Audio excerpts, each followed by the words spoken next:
وعندها وضيال ومركلة يوريسيها تضبعت كأو إذا كجا إيمانية مقالة نيروبي تي في جا يونيفرسال وحنو وريسيها تضبعت كجا هالدورنا حالات جود إذا ماذا قلب كسيدة ذلك الصومالية جارهان إذا ماذا ميلتريجا وح وريسيها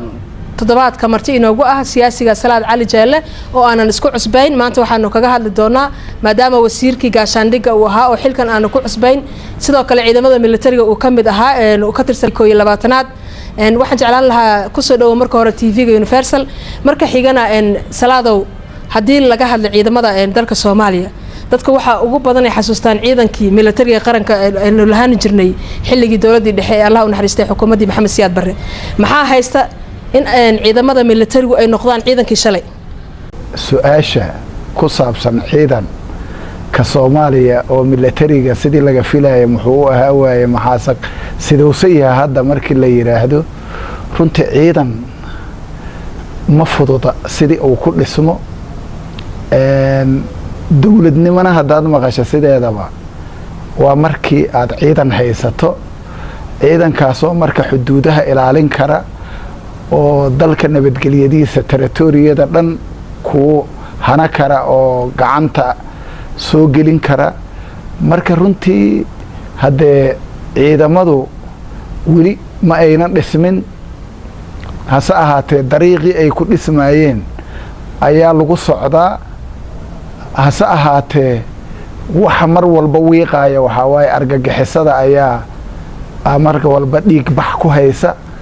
marka runtii ciidamadu way dhismaayaan hase ahaatee caqabad badan oo isugu jira tu dhaqaale iyo tu cadow intaba waa hor taagan yihiin marka laakiin wadadii ay ku dhismi lahaayeen ayay ku socdaan haddana waxaan isleeyahay dawladdan hadda jirta runtii aad iyo aad ayay muddo gaaban in ciidan loo baahan yahay ayaa lagu fahamsiiyey amba ay ku fahamtay waana u tafaxaydato waxaan rajaynaynaa mustaqbalka dhow inay dhisi doonto oo ay u dhameystiri doonto idoo adeegsanaysa dawladaha saaxiibada ah idoo gacan ka helaysa in ciidankii Soomaaliya bilowgiisii ugu wanaagsanaa la gaari doono mar dhow saasaan rajeeyaa waa gartay salaad markaan u laabano ciidamada xoogga dalka ee Soomaaliya waxaad ka mid ahayd ciidankii qaybtii 21aad xilligii dawladda dhexe Soomaaliya waxaanu lahayn ciidan awood leh dawladdii hadda Allah u naxariistay Cabdullaahi Yuusuf Axmed waxaad ahayd wasiirka gaashaandhigga hawshan ma ahan hawl kugu cusub markaad fiiriso ciidamada dalka Soomaaliya horta intaan bal gaarin hadda kuwa jira ama kuwii ku meel gaarka ahaa ciidan qofka markuu u baahdo maxaa lagu xulan jiray qofkii horta ciidan noqon jiray matala ay wadankan runtii waqtigii hore oo Soomaaliya ay sharafteeda iyo karaamadeeda haysatay oo ciidanka runtii waagi hore qofka wuxuu u baahnaa horta mitir ayaa qofka laga fiiri jiray dhirirka waxaa laga fiiri jiray caafimaad waxaa laga fiiri jiray structure-ka oo qofkaas u dhisan yahay marka waxay markii hore lagu raadi jiray in qofka quraan la saaro inuuna maanta ma taqaanaa uusan أو نسوا هلي وين قفك ميلتريجا كغيب جلا من بوليسك إنه قفكاس أو نصيب وناك إن لا أقبل ما أنت أو رجال لجا قرة وحي هذا أرن إلهي لو بري أي هذا قيمها أولها رنتي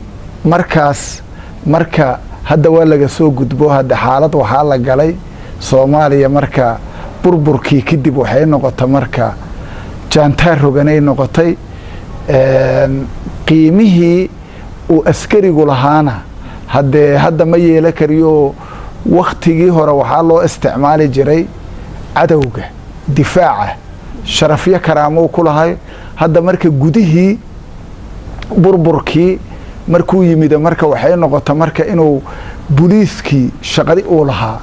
إنه مركا ميلتري وقبته مركا ماشي أصلا مركا هذا قيمها إن الدلكاج الدفاع ده عدو كالدفاع ده إيه إن جودهاج كشغال صوت دتكاجي أو نباتك جرته تقال سكية الحديثة هذا وحكي حلسه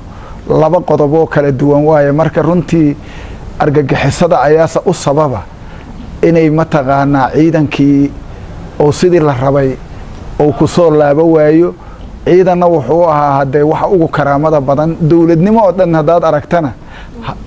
soomaalidu waxay tiraa war la helaa tala la helaahe ciidan militariya oo habaysan oo xuduudihiisa ilaashanaya markii la helo ayaa Soomaaliya dowladeeda laga hadli karaa dhameystiran la dhihi karaa runtii marka hadda waxa waaye kuf oo kaca lagu jira waxaan san rajeeyaynaa marka in talisyada ama mataqaana wasaaradda gaashaandhigga ay marka inta ishabayso oo xaaladaha ileen hadda waaye aragaa lagu naqda argagixisadii muddo adiga dhowr iyo 10 sano ayay dadka ay dhibaato ku haysay marka sidii looga guuleysan lahay markaan waaye aragnimo ayay marka ciidamadu ama wasaaradda gaashaandhigga ay u leedahay marka waxaan rajeeyaynaa in waqtiga dhow marka gacanna ciidamada lagu dhiso gacanna lagula dagaalamo argagixisadana hadda waxaan is leeyahay mar walba dhiigbaxa ay ku hayso militariga in marka si kale looga weecdo oo ciidamada mustaqbalka la dhisaayo iyo kuwa lagula dagaalamayo argagixisada in ay kala soocnaadaan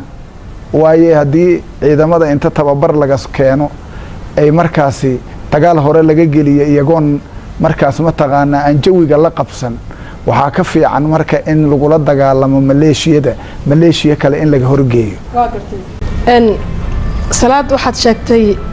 xilligii hore marka qofku uu ciidan u baahdo oo militariga inuu qayb ka noqdo ama qaybaha kale ee ciidamada qalabka sidaba nidaam lagu xulan jiray hadda dawladihii ku meel gaarka ahaa dawlad walba waqtigeeda ay joogtay ciidamo badan jiraan oo laga yaabo markii hore maleeshiyaadka beelaha ama dhalinyaradii magaalooyinka markaas joogay inay yihiin oo hubeysnaa ma la dhihi karaa ciidan military oo Soomaaliyeed oo maanta xira ku jirin oo xiriir ciidamada militariga iyo horta shacabkaba booliska u dhaxeeyay shaqadii boolisku lahaa ciidamada militariga hadda ku jira marka la fiiriyo Soomaaliya ma la dhihi karaa laftirkeeda waa caqabad jirta runtii hadda nafteeda waxay ku kala duwan yihiin militarigu wuxuu leeyahay meesha argagixisado ay ka dagaalamaysa ayuu difaaca hore u jiriyaa booliskuna meelaha uu militarigu xoreeyo ayay amniga gudaha iyo amniga dibadda meeshii ay Soomaaliya ka aheeda marka xuduudaha ay wadamada kale la leedahay ay difaaca uga jiri jirta hadda marka waxay gudaha meeshii argagixisadu ay haysato militariga ku sii jeedo inuu ka xoreeyo laga rabaa wasaaradda gaashaandhigga booliska iyo nabad sugidana waxaa laga rabaa inay amnigi gudaha ay ilaaliyaan oo ay mataqaana meelihii militarigu xoreeyay oo gacanta dawladda soo gashay inay markaas amnigii iyo deganaashihii iyo xasilintii inay iyagu marka ay kaalintaas qaataan runtii marka saasay hadda nafteeda ugu kala soocantaa laakiin eriyada oo argagixisadu ay haysato ayaan fogeyn oo mataqaana gudihii ayaa la iskula jiraa marka taas waa midda dhibaatada ku muuqata hadiiba ciidamadii ay dhisan yihiin oo ciidamo hadda ay aanu leenahay tay kastaba lahaadaan ciidamo amisom oo ciidamadii kaabayna ay joogaan maamul goboleedyada laftirkooda ay sheegtaan inay ciidamo ay leeyihiin oo u ka hawlgalaan maxaa keeni kara in caasimadii ay noqoto goobta hadana goobihii nimankii ka soo horjeeday lagula dagaalamay inay noqoto waxa keenaya horta saad ka warqabtaba dawladdan markii hadda ay dhismaysay oo isbedelka cusub oo yimiday dawladdu hadee magaalada Afgooye ayay ku ekeed mataqaanaa meel 5 kiiloomitir u jirta ayuu argagixisadu fadhida marka waadna ogtahay oo waxaa jiray qaraxyad isdaba joogana oo kii muddadii la soo dhaafayo dawladii hore ay soo jireen dawladdan marka waxay isku dayday inay marka caasimadda ay ka dhigto meel nabdoon si markaas ay ugu gudubto gobolada kale iyo degmooyinka kale oo ay argagixisadu haysato meelana waa laga heestaaho dalku waa kala go-an yahay meelna dowladda ayaa magaalooyinka sida badan haysata dhulka miyigana argagixisada ayaa u badan runtii markaa dowladdii markii ay arrintaasi ay wajahday oo ay dhaqdhaqaaq ka samaysa magaalada ay nabaddii ay bilowday runtii haddee mucaarad gudaha ahaa ku kacay taasoo aad arkayseenoo sidii looga hadlayaba aad idinkuba arkayseen markii hubka dhigistii ay bilowday oo markaasi ay nabaddii ay meel wanaagsan timiday waxaa abuurma laba shaayaa iskaashatay argagixisadii oo in lagu soo socdo og haddii magaaladan la nabdeeyo oo markaas goob dagaal inay ka dhigta magaalo madaxdii rabta iyo mucaaradkii gudaha oo iyaguna aan waxba u aabba yeelayn oo markaas mataqaanaa hadda dowladdii ku kacsan iyo arrimo badan oo isdaba joogahayo mataqaanaa xaalada mar walba soo baxayey oo la xiriira mataqaanaa arrintii qalbi dhagax oo kale waxyaabahaasoo dhan waxaa ka dhaca marka walaahow badan iyo mucaaradad badan iyo isbarbaryaac badan marka dowladdii marka waxay noqota marka in ay hore u soco weydo halkeedii lagu hakiyo kadib markaa dee dhibaatadii weyneed oo marka dhacday oo ka dhacday Soobe kadib marka dowladdii haddana waxay gashay marxalad cusuboo waatii dadkii iyo bulshadii Muqdisho mobilays garayso dhalinyarada iyo waxyaabo badan ay markaasi ay wacyi geliso ay dadaal badan samayso ha ahaatee marka faanoola faro kama qodnee hadda waxaa waaye mar labaad inay marka dowladdii ay dagaal ku baaqdo oo markaasi shacabkii la wacyi geliyo oo ciidamadii la kaalmeeyo ciidan marka waxay u baahatay dowladdii marka ciidan degdegahay u baahatay militarigii iyo ciidamadii amisoomna in dib loo diyaar gareeyo isla markaasna mataqaanaa wadamada diriskana madaxweynuhu uu soo marayo markaas mataqaanaa la yiri si guud in wax loo xureeyo ayaa marka laga baahan yahay oo lugta soo mariyay hadda marka diyaar garowgii ugu dambeeyay oo marka lagu wajihi lahay argagixisada ayaa dowladdu ku jirta hase ahaatee ciidamadeennii waxay u baahan yihiin si hufan in loo dhiso wasaaradda gaashaandhigana hadda wasiir cusubaa loo magacaabay waxaan rajaynaynaa marka in maadaama uu nin diblomaasiyana uu ahaa dalka gudihiisana uu u badnaa xaaladda Soomaaliya amni wax waa ka fahamsan yahay marka waxaan rajaynaynaa marka in ciidamadeenu ay markaan si dhaba loo dhisi doono idoo laga faa'iideysanayo taageerada caalamiga ah oo laga helayo wadamada qaarkood waa gartay salaad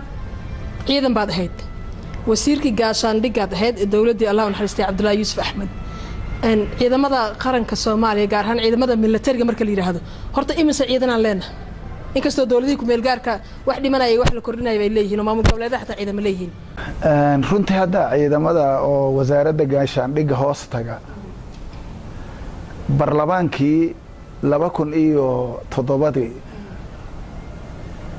waxaan meel marinay 25,000 oo ciidan ayaa barlamaanka Soomaaliya sadka warqabtaba caqabad waxaa jirta wadamada caalamka Soomaaliya in militariga loo dhiso waa ka cagajiidaya waxay jeclaalahaayeen in buriiska loo dhiso arrimahaas ayay iyagu mataqaanaa danaynayaan waxay ku sababeynayaan maadaama 77 waqtigeedii 1977 ciidamadii xooga badnaayo Soomaaliya dagaalkii Itoobiya iyo Soomaaliya ka dhex dhacay maadaama uu noqday mid caalami ah markaas mataqaanaa gobolka Soomaaliya markaasi wax aan laga maleeyayn iyo awood dheeraada ay la timiday marka caalamkii markaasi duulaankana ay Soomaaliya laheedo markaasi dhulka la isku heestay ay Soomaaliya inay gacanta soo gashato ay damacday arrintaas marka dibna ay Soomaaliya u burburta arrintaas reactionkeedii waxa abuurma marka arrin dhehaysa marka Soomaaliya haddii ciidan loo sameeyo wadamada diriskeeda ayay ku duuli sidaas darteed marka mar walba Soomaaliduna waxay rabtaa sharafteeda iyo karaamadeeda inay soo naqsato ciidan kii sharafta lahay ay dhisato caalamkuna wuxuu dhahayay wuxuu procedure aynan iidu ku tilaabi karin ayuu mar walba hor dhigay arrintaas marka mar walba caalamku waxay dhahayeen marka booliiska ayaan idinka taageeraynaa runtii markaas annaga marka waxaan fahamsiinaa caalamka Soomaaliya marka koobaad wejiga koobaad in 25,000 loo diyaariyo waana naga aqbala caalamku ilaa haddana meelihii ayay ciidamada Soomaaliya waxaa lagu qiyaasaa marka hadda oo wasaaradda hoostaga kuwa maamul goboleedka marka laga reebo adiga 18,000 ayaa lagu qiyaasaa oo intaas inay yihiin ayay lagu sheegaa hadday uun 17 ilaa 18 marka ciidamadaas marka ma tayeesna xaquuqda ay helaanna hadda waad garan kartaa mushaarku aad buu ugu yar yahay marka waxaana priority-ga kooba inay dawladdu siiso looga baahan yahay ciidamada inay mushaarka ugu culus la siiyo oo dhinaca shibilka lacagta ku baxaysa dhinacaan loo wareejiyo maxaa yeelay hadda ciidan iidoon la helin dawlad la naqamaayo marka aniga tala ahaan waxaan ku bixi lahay ama ay ila tahay inay ciidamadii marka la xoojiyo dhaqaale fiican la siiyo iyagana waxaa looga baahan yahay inay marka si wadaniyad leh oo qiiro badan oo wadankoodii ay dhiigooda u hurayaan maskax saasa inay ku shaqeeyaan laga rabaa dawladuna inay kubciso oo ciidanka moraalkiisa ay dhisto marka la fiiriyo salaad hadda gobolada dalka Soomaaliya maamul goboleedyo ayaa dhisan ciidamay leeyihiin waa tii la yiri 3,000 oo ciidamo oo gobolada ka yimaada si loo isugu daro in ciidamadii la isugu dhafo ciidan muuqdo macno leh loo sameeyo marka la fiiriyo ciidamada gobolada laftirkooda waxa laga yaabaa maamul goboleedka laftirkiisa inaysan jirin ciidan ay ku midaysan yihiin ciidamo noocaas loo soo diyaariyay oo Soomaali laga soo aruuriyo goboladii loo dhameyn ma noqon kara ciidan qaran oo la diyaarin karo runtii arrintaas saadka warqabtaba waxaa loo ballansan yahay 4 bishan sidaan rajeeyahay soo socota in afka laga sheego iyo in waxa la fuliyana labay kala tahay oo runtii kamira dhalinteedu mar walba geesinimo iyo daacadnimo ay u baahan tahay runtii maadaama ay madaxda dawlad goboleedyada iyo madaxda dawladaba isku afgarteen waa laga war sugaaho hadda loo fardhiyaaho waxaa la rabaa bisha 4teeda markaas in arrintaasi laga fariisto runtiina waa lagu heshiiyey heshiiskii in la meel mariyo ayaa looga baahan yahay maamul goboleedyada iyo dawladda dhexaba hase ahaatee ciidamadaas ismalihi anigu hadda dawlad goboleedkina inuu gacanta ku haayo intii uu hadda ku haayay ilaa meelna waa laga heystaa dawlad goboleedka meelna iyagaa maamula meesha ay maamulaan marka inay ciidan inta ka soo diraan qaranka ay soo gudbi karaan wasaaradda gaashaandhigga ay hoos geey karaan saddexdaas ay heli karaan oo markaas ay 3,000 inta iyaga soo diraan wax u harayaan oo markaas ay mataqaanaa dawlad goboleedkina ay mataqaanaa ay ciidamo u helayaan arrintaas oo arrin ila fudud maahan laakiin waqtiga dhow ayaa sheegaya runtii haddii la helo dawlad goboleedyada marka min 3,000 haddii laga helo hadde markaasi waxay noqonaysaa guul degdega ayay Soomaaliya gaari kartaa markaasna waxaa la dhihi karaa markaasi inta ay argagixisadu haysato si fudud ayaa looga xoray karaa saasaan isla hadiiba ay soo qadimaan 3,000 ay ballan qaadeen laga helo wasaaradda gaashaandhigana la hoos geeyo la iskuna dhafa ciidanka oo markaas mataqaanaa unug iyo koox iyo horin iyo urur iyo guuta loo dhiso oo markaasi ay guutooyin isku dhafan noqdaan haddee waxaa la dhihi karaa guul degdeg oo Soomaaliya u soo hoyata waaye meeshaasna waxaa ka imaanaya ciidamo goboladyo dhan ka wada socdo ayay noqonayaan marka oo Soomaali matali kara inkastoo haddaba ay ciidamadan dawladda dhexe ay haysato ay yihiin ciidamo isku haba loo qaar inay gobollo u badan yihiin waa dhici kartaa laakiin waa lagu wada jiraa iyagana oo ninka asgari raba xerada aad ogtahay oo hadda laga dhisay Muqdisho ayaa ka furanta oo tababar oo ka geli kariya marka mar walba ciidamada aan leenahay ama ciidamada Soomaaliyeed ee dhisan iyo ciidamada AMISOM ee kaabaya jooga iyo rabshadaha ama maalin kasta iska horrimaadyada ama qaraxyada ay sameeyaan kooxaha diidan dawladnimada Soomaaliya ka soo horjeeda isleedahay awoodda muuqato ciidanka uu leeyahay iyo dadka la dagaalamaya dad isu dhigma ma ahan farsamada adiga waxay rabtaa meeshan horta waxay u baahan tahay ma ogtahay way aragnimo ay u baahan tahay cadawgaaga waxaa loo baahan yahay taatikada uu ku isticmaalayo inaad horta marka ugu horeysa aad fahamsantahay marka mar walba waxaa imaanaya marka Soomaalidu waxay ku mahmaadaa nin hurda ka kacay iyo nin hadda yimidba howlwo uga daraanaa la yiri adiga meeshan waxay u baahan tahay ninkan argagixisada waa nin xag jira oo isagu arrintan wax uu ka daba marsaayo haba yaraatee aynan jirin waana nin aan ilaahay ka baqayn oo dhiigga dadka u soo jeestay sidaa darteed marka wuxuu u baahan yahay nin xag jirahoo dhinaca kale asiga ka fog oon asiga haba yaraatee wax macaamila aan la samaynayn unaan naxariisahayn gacanbira na ku qabanaya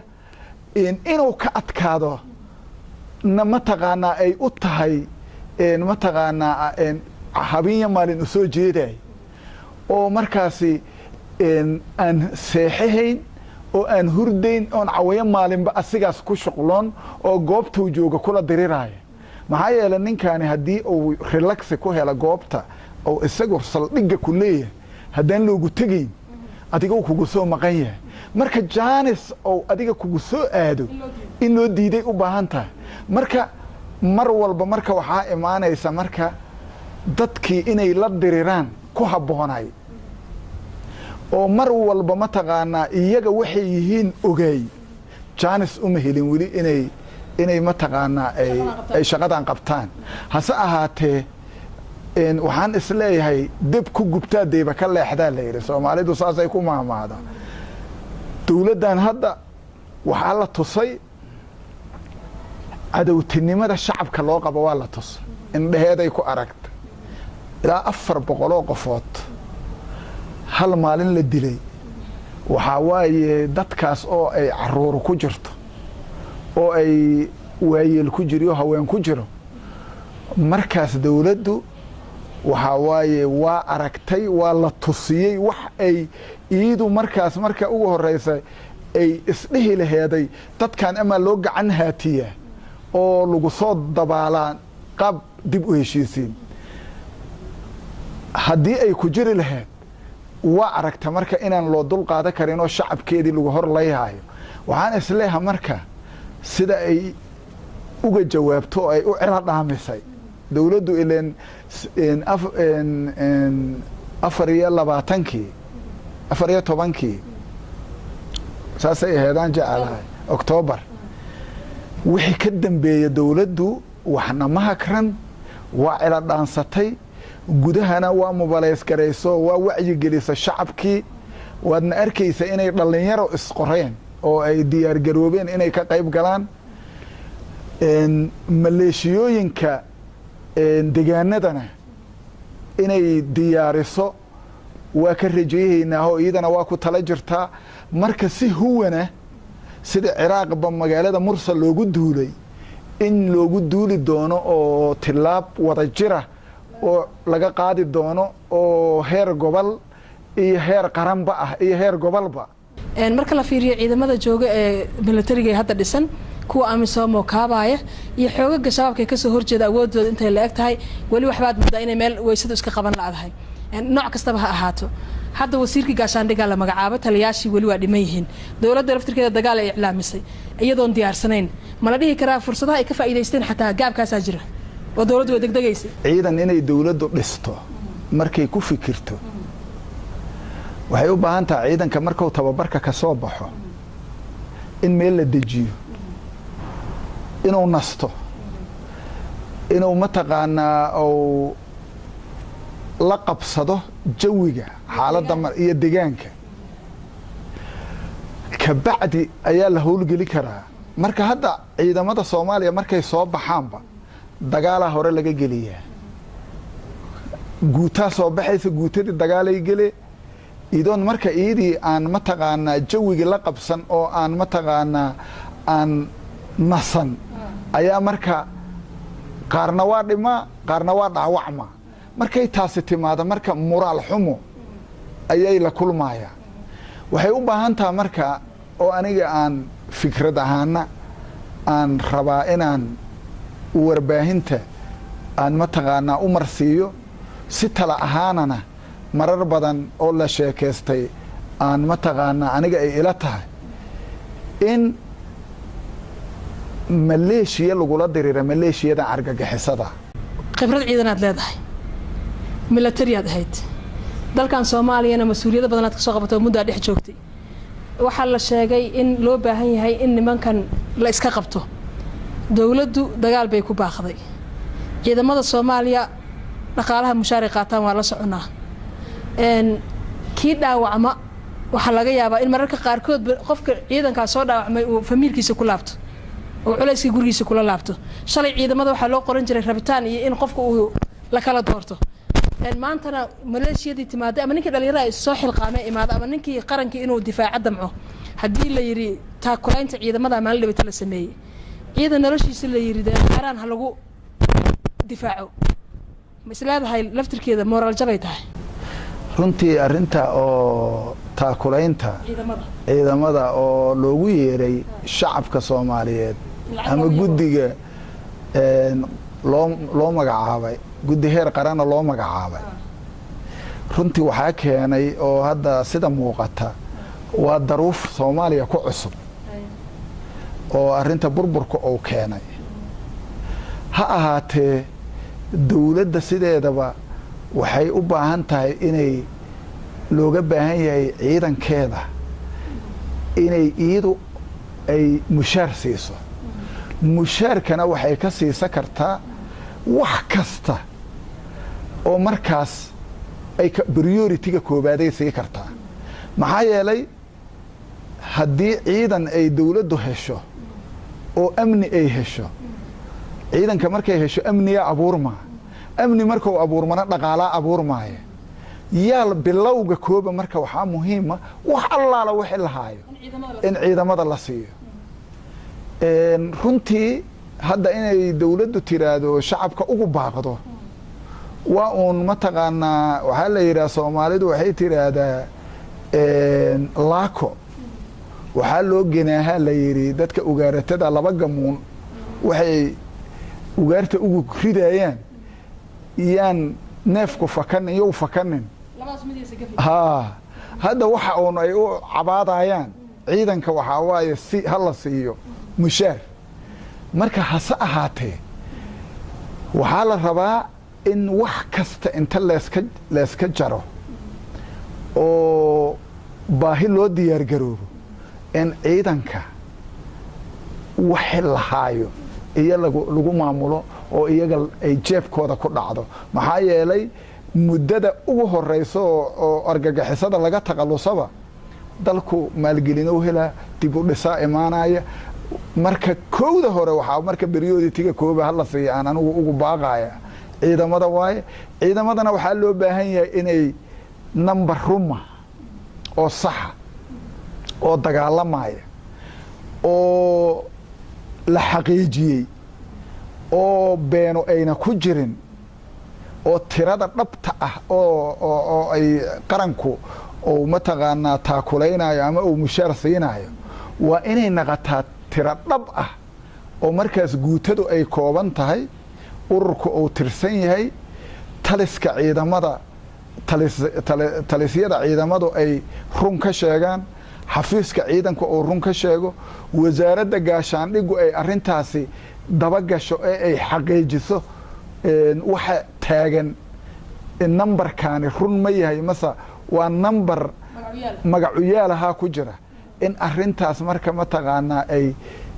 wax allaala wixii corruption halkaas ka imaan kara ilaa la soo xiro oo wuxuu run ay ahaadaan ciidamaha tababar la geeyaa ama imaaraad ka tagaan ama turkiga ha tagaan dowladay kala tageen laga yaabo inaan kala laftigooda siyaasado isdiidan ay wadankii ugu lug leeyihiin ciidamadaas militariga ee meelaha kala duwan lagu soo tababaray laftirkooda maxay caqabado la kulmi karaan ama culays ah runtii horta markii ay kala duwanaansho ay jirto oo laba dal ay soo tababaraan oo kala duwan runtii inkastoo instructionka militarigu oo isku mid yahay oo caalami oo si caalamiya loo wada yaqaano haddana waxaa uun loo kala qaybiyaa ama reer galbeedka ama reer bariga reer galbeedka waxay ku soo tababarta waxay ku fiican yihiin difaaca reer barigana weerarka ayay ku fiican yihiin marka saas loo kala qaado hase ahaatee guud ahaan militariga waa isfahmaa waana hal tababaroo leesla garaaya ayaa la siiyaa runtii marka waxay u baahan yihiin marka haddii meel lagu soo tababara marka in inta leesku dhafo refractmanti la siiyo iyaga dib loo habeeyo oo retreat yar la geliyo oo markaas dib u habeyn yar la geliyo markaas iyagii marka soomaalinimadii iyo waddaninimadii lagu abuuro ilaa ma ogtahay waddankaas soo tababaraya cimilada Soomaaliya iyo waddaniyada Soomaaliya iyo taariikhdeeda kuma soo tababaraya wax international ah oo soo tababara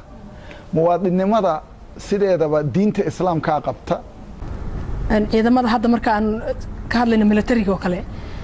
maadaama khibradaadan ay tahay shalay wadankii oo nabad ah aad ku soo shaqaysay iyadoo burburkii jiray uu mas'uuliyad adiga markaas ku saaran oo xil aad ka haysay oo wasiir gaashaandhig aad ahayd maxaad isleedahay horta qaladaadkaas bay dawladihii jiray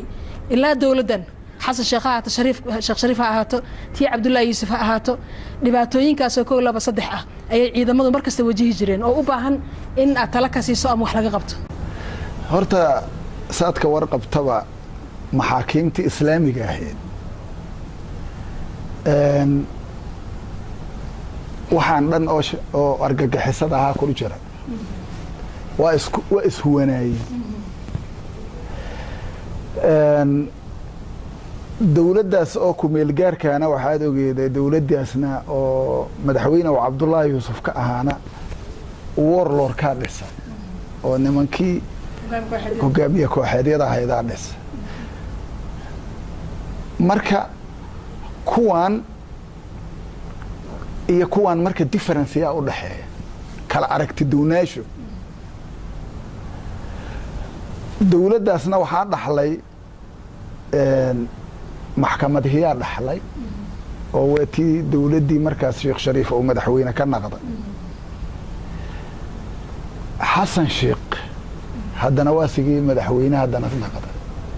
intaas marka maxaakiimtii ay ka wada tirsanaayeen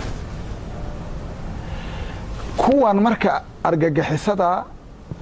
oo maxaakiimtii ka go'ayo markii Jabuuti iyo Asmara ku kala baxay qaybtaas marka iyo qaybtan marka dad oo isla soo shaqeeyay oo xiriir leh waay haddii marka sida aan anigu u arkaayo ama aan anagu u arkaynay uma arkayaan marka argagixisada aragtida aan anagu ka qabno kama qabaan maxaa yeelay aragtida iyaga ma taqaana inay wada shaqayntii iyo wixii ay isla soo mareen inay isu reebaan hambo ayaa dhici karta marka mar walba aniga waxaan is iraa marka haddii dad argagixisadaas aan waxba u aabba yeelin oon xiriir la lahayn oo aragti fog ka qaba oo inay xun yihiin u fahamsan oo inaynan islaam ahayn u fahamsan oo inay mujrimiin yihiin u fahamsan oo dembiilayaal oo inay cirib tiraan raba haddii hawsha ay hormood ka naqdaan nimankan jaaniskaas ma heli lahayn mar horeyna mataqaanaa laga adkaa lahay runtii aniga arrimahaas waa isleeyahay hase ahaatee dawlad wada jira oo midnimo qarana oo ha lagu wada jira la leeyahay waayo dawladda Soomaaliya marka madaxda marka waxaa laga rabaa inay mar walba marka meesha oo bugta inay farta saarto oo qofkii argagixisada xiriir la leh inay gacanteedu gaarto hadday gudaha ku jirto ilaan ogow ninka argagixisada weerar waa kugu soo qaadi kariyaa laakiin gudaha inuu wuxuu raba ka sameeyo xiriiraa jira oo meeshan u yaallo oo asiga mataqaanaa uu ka faa'iideysa linkii uu ku socdaa haddee qidadaha ay isticmaalaan argagixisaduna haddee waxaa ka mid a waxyaabaha mataqaanaa isgaarsiinta ka mid a maxaa yeelay Soomaaliya waa og tahay simikaarka ma xadidna lama dhigansado marka simikaarkaas oo la iska tuuraayo inta maanta la gashado shaqo lagu qabaayo subaxdii la iska tuuraayo qaybay ka tahay marka waxyaabahaas hadda waxaad og tahay marka waxyaabahan marka kuwa hadda oo argagixisada sida ay wax u marin habaabiso haddii aan tusaale yar kaa siiyo waa aragta dadka saarka qaba ma aragta marka ciyaarta la dheelayo dad oo midi isku dhifaas oo arki ma jiro oo bururaaya kuwa bururaaya waa hadda kuwa isqarxiya kuwaasay waxa ay film u daarayaan kuwaasaa marka mataqaanaa markii emotionkooda kacaaya markaas kadib waxay sameeyaan markii la diyaariyo oo sidii maaragtay macallinkii oo dibadda ka yimid oo iyaga tababaray gud oo leeyahay waa fahma suulkow saas u taagaas oo leeyahay waa la helay iyagu ma ogo qidada ku socota dadkaasaa la adeegsanaya waxaa kaloo la adeegsanaya dad oo ganacsata oo mataqaanaa dhaqaalaha fududayhaya kuwan amniyaadka ay leeyihiin mataqaanaa waxay sameeyhayaan dabagal iyo kii ku dilayay magaaladii joogan bustoolada ay wax ku dilayaan gabiraa u wada oo mataqaanaa meesha wax uu ku dilayay ula taagan oo ama marka wixii oo dhan waa isku wada la soo maraa wadadaas marka waxaa la rabaa fiiladaas lagu socdo oo argagixisadu ay isticmaalayso cid stop garaysa oo marka laynkaas ka fashilmi ma ilaa waaga kama fashilmi adiga qidad maanta lagu isticmaalo in birita aad fashili weydo hadda doqonnimo waa inaad fashili kartaa oo aad markaas ka daba tegi kartaa oo kii la soo qabta aad ka faa'iidi kartaa oo kii marka dhibaatada wada aad ka faa'iidi kartaa adiga markaa wasiirka ahayd oo gaashaandhigga aad ahayd nidaamkan waa jira dagaal xoogan aad la martay maxaa is leedahay fursadaha ugu badan ee lagaga hortagi karo looga faa'iideysan karo howlgalkooda loo joojin karo iyadoo dagaal joogta ilaa dagaal hadda weerar oo muuqda ma jiro waa ku dhufo ka dhaqaaq laba arrimood ay u baahan tahay mid waa in qidadan la fahmo gudaha wasaaradda amnigu ay wadada oo laynka ay ku shaqeystaan hadda waad aragtay markay waxa ay rabaan inay hotel galaan qaraxay keenayaan baabuur kale oo daba socdana waa soo gelaya wax la fahamsan yahay Soomaa istaakulka loo dhigayo waa in la sameeyo waa markuu afgooya ka imaahayo magaalada soo gelaa baabuurkan weyn oo soo gelayo isbaaradii soo in la stop gareeyo waleema waxaas howl la qaban karo amniga lagu qaban kara waa haddii dad la shaqeeya ciidamada ay ku jiraanna in la soo qabta waa oo laga daba tago laakiin midda kale oo kasii muhiimsan waxaa waaye in la weeraro goobtay joogaan loogu tago ها oo ay iyaga naftoodu aynan jaanis ku helin oo iyagu ay qax galaan oo iyagu markaas ay naftooda la baqaan oo difaac la galaan meelaha warshadaha ay ku sameeyaan kuwa tiknikada u sameeyo mataqaana injineerada oo qaraxa u sameeyay meelay ku sameeyaan ay waayaan oo iyaga warshado ay meesha u tiilaleesgifiyo waxaasay u baahan tahay marka arrimahaas marka muhiimka koobaad tan labaadna waa midaan mana labadaas hadii la isticmaalana hada bini aadan adiga cadawgaaga inaad marka aad khasaare u geyso weydo oo tiisi u socoto hada waxa waaye taasi waxa waaye inaadan wax qabanay ka dhigan tahay maxaa yeelay adiga waxa u suurta galaa inaad asiga dhibaato u geyso weydo oo adiga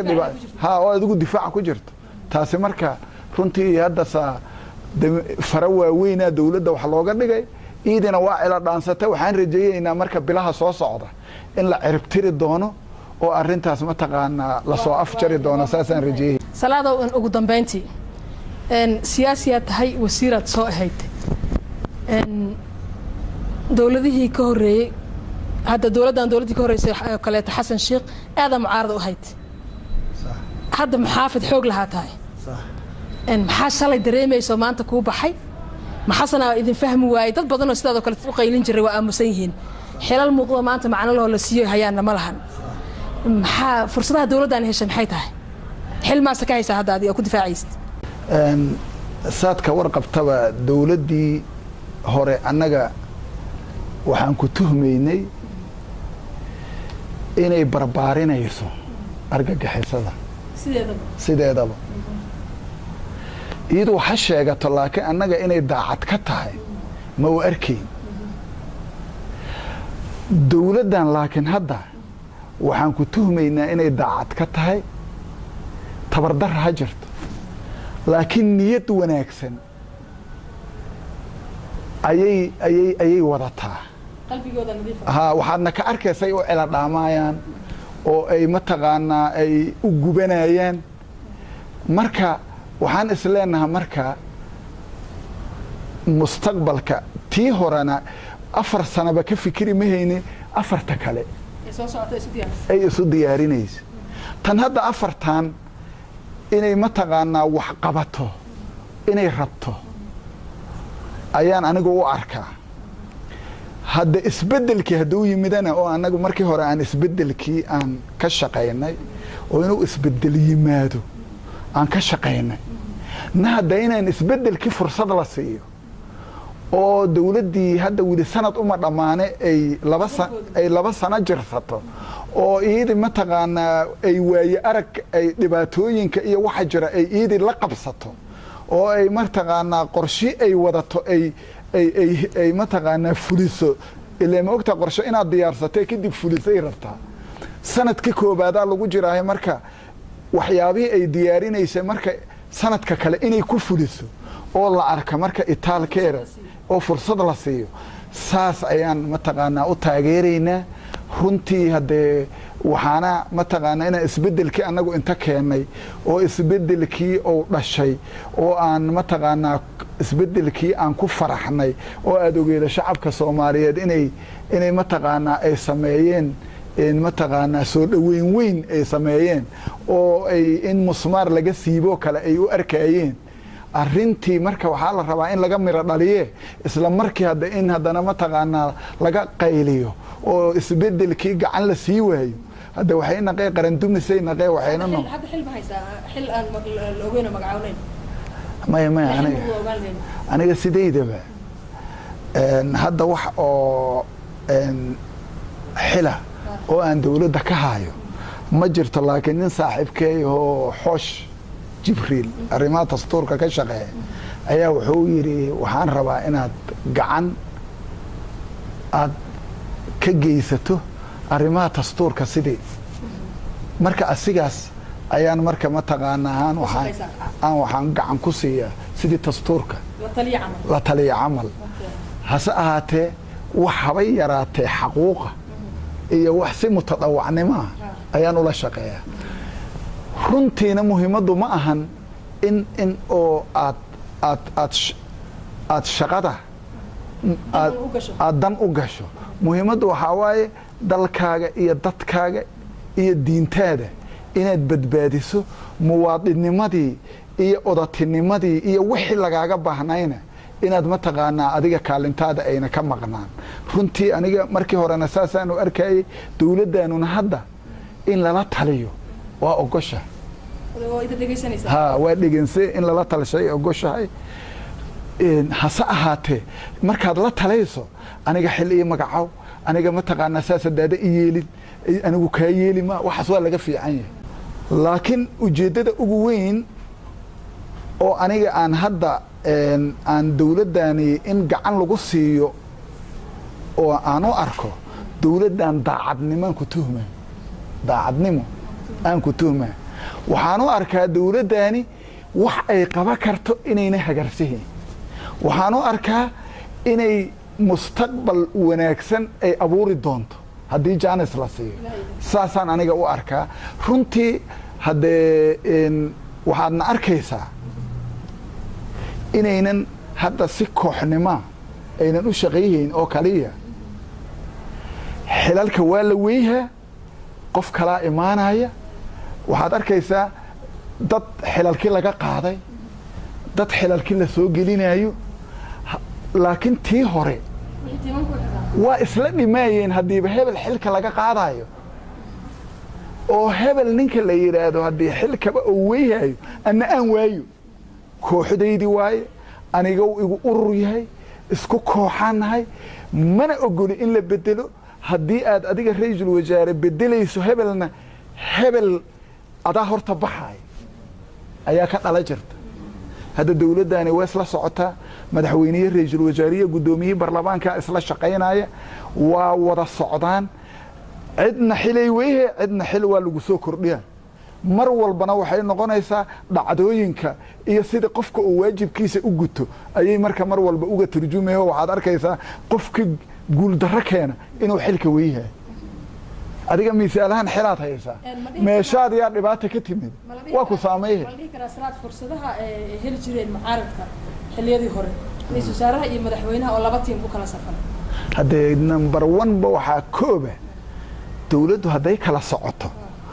oo madaxdii sare aynan midaysnayn markasta mucaarad waa jira laakiin jaanis lama siin waxaa imaanaya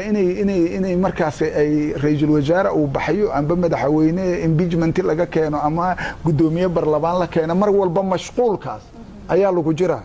dowladdan marka hadda taas waa ka gaashaamad aad baad u mahadsan tahay siyaasiga Salaad Cali Jeelle ayuu ahaa oo barnaamijka waraysiga toddobaadka marti inoogu ahaa waxaanuna kaga hadlaynay xaaladda guud ee ciidamada militariga iyo sida ciidanka militari oo Soomaalidu diyaarsan oo macno leh uga howlgali kara gudaha dalka Soomaaliya.